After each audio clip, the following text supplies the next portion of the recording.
Yeah, another day.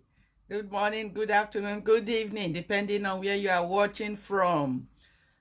My name again is Erada, and I'm the founder of Brashan Chemistry.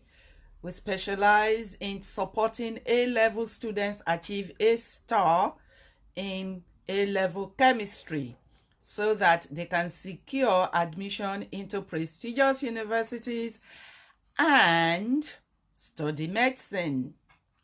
As a result, they will be able to start their career on higher than average salaries and enjoy fulfilling career and earn more than their mates over the years.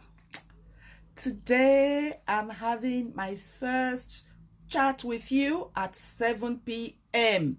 Henceforth, this chat will be 7 p.m. every day except Wednesday. Wednesday will now be our day for a free masterclass, free chemistry masterclass at 7 p.m. every Wednesday. So, I'll be live every day for the next foreseeable future. Go on. Today, I want to speak about chemistry and DNA. DNA has become quite popular.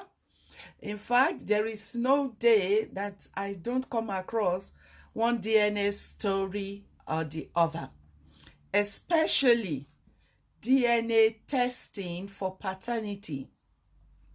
And I usually have questions like, but DNA is biology. Does it have anything to do with chemistry?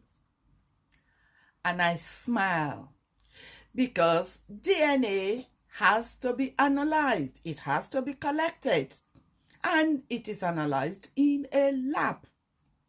That lab is using analytical methods, chemical analytical methods to analyze the samples. So let's rewind a bit. What is DNA? We all have unique DNA, except, of course, identical twins. Identical twins share the same DNA because they are from one egg that was fertilized and it broke into two, divided into two. So that's why twins, identical twins, have the same DNA. Other than them, every one of us has a unique DNA. Siblings, same father, same mother, do not have exactly the same DNA because the selection is random.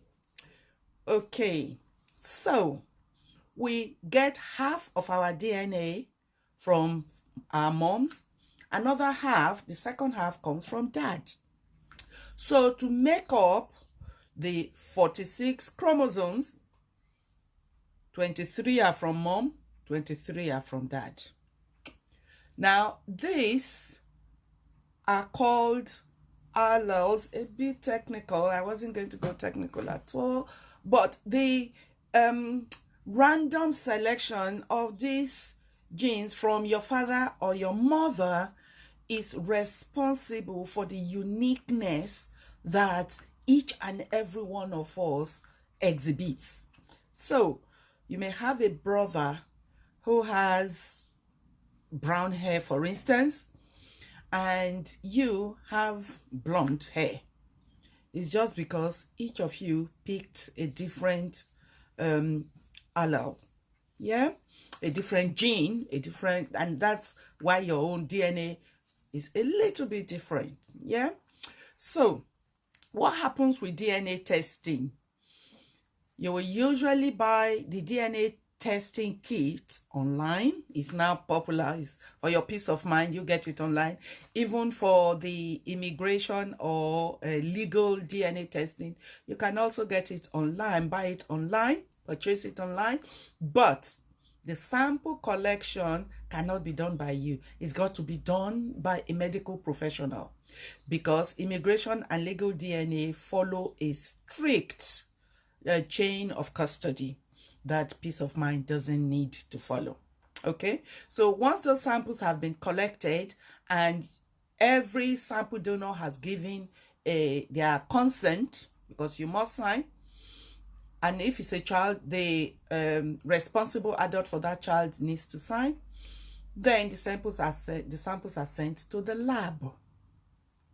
The lab is a chemical lab using chemical techniques to analyze the samples. And then they compare these samples with established database, and from that do some statistical calculations. If the calculations come up with a result of about 99.999% match, say between a child and the alleged father, then the man is confirmed as the biological father of that child. And if there is no match at all, then the man is excluded. Most of the stories I read online happen to be where there are no matches. I wonder where we would be without DNA. There's a lot going on. A lot of people now call DNA testing, especially the paternity DNA testing, as the infidelity test, because the men usually do not know. They just, it's my baby, okay, that's my baby, that's it, finished.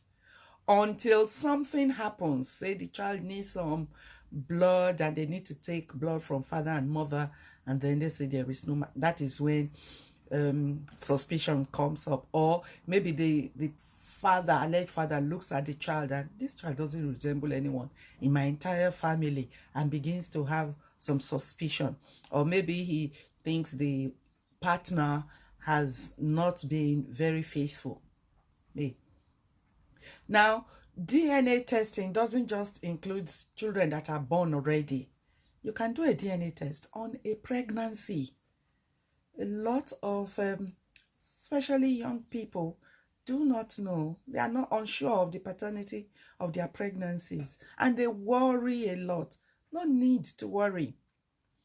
You can confirm the paternity of a pregnancy as early as 8 weeks, so that you can take an informed decision.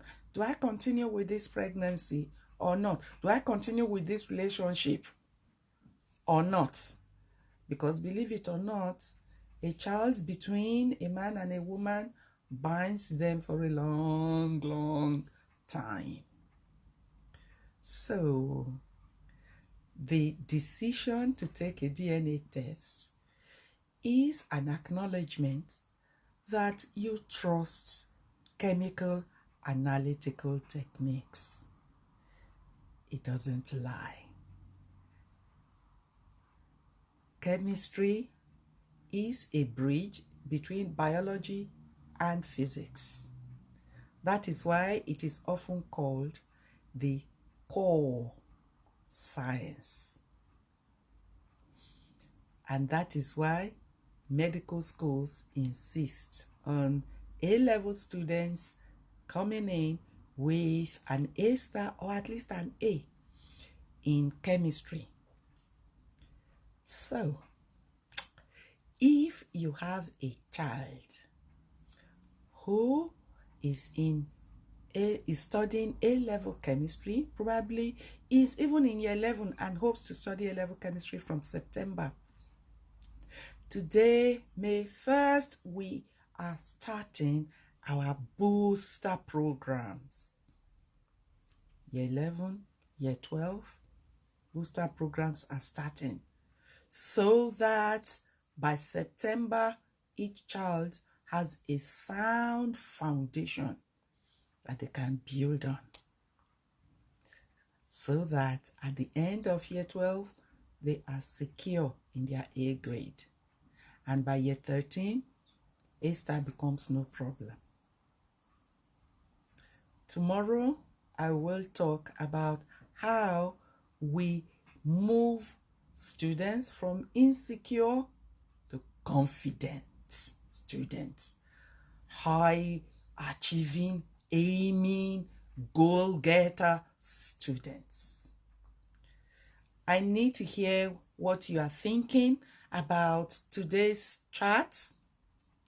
Drop a message for me in the comment below, and I promise I will get back to you ASAP. Even if it's a question that you need to ask, just drop it down, or you can send me a message on Messenger. That's also okay. Or indeed, even on WhatsApp or email, any mode that you want to use to send me a message, that is fine. Just get in touch. I should see you same time tomorrow. Have a great day.